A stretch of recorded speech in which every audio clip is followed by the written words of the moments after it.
Hi hello வணக்கம். Tovino Thomas ஹீரோவை நடிச்சு சுராஜ் வெஞ்ஞாரமூட நடிச்சிருக்காரு. சேரன் சார் இது வரைக்கும் எந்த படத்துலயும் நடிக்காத ஒரு கேரக்டர்ல நடிச்சிருக்காரு. நல்லா இருக்கு படம். பயங்கரமான ஒரு அரசியல் படத்துல இருக்கு.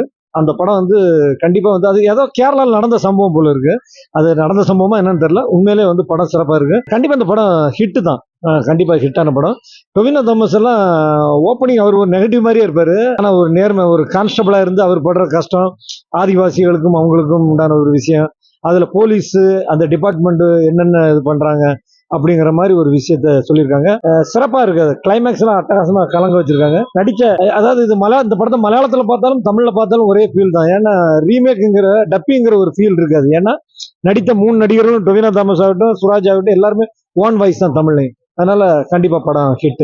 போலீஸ் இன்வெஸ்டிகேஷன், ஆதிவாசிகளுக்கும் போலீஸுக்கும் உண்டான ஒரு விஷயம் நல்லா இருக்கு. படம் கண்டிப்பா சூப்பர் ஹிட் ஆகுங்கிற நம்பிக்கை இருக்கு. படம் நல்லா இருக்கு. பார்க்கலாம். சோசியலா பண்ணும்போது ஒரு போராட்டக்காரங்க நில உரிமைக்காக வேண்டி போராடுறவங்க பின்னால பொலிட்டிக்கல் என்ன மாதிரி பேக்ரவுண்ட்ல போலீஸுக்கு ப்ரெஷரைஸ் கொடுக்குறாங்க, அதை எப்படி இவங்க ஃபேஸ் பண்றாங்க, அதுல ஒரு போலீஸ் டிபார்ட்மெண்ட்டுக்கு அகேன்ஸ்டா எப்படி பண்றாங்க, இது ஏனைக்கு ஒரு 20 வருஷத்துக்கு முன்னால் நடந்த கதை மாதிரி தான் இது.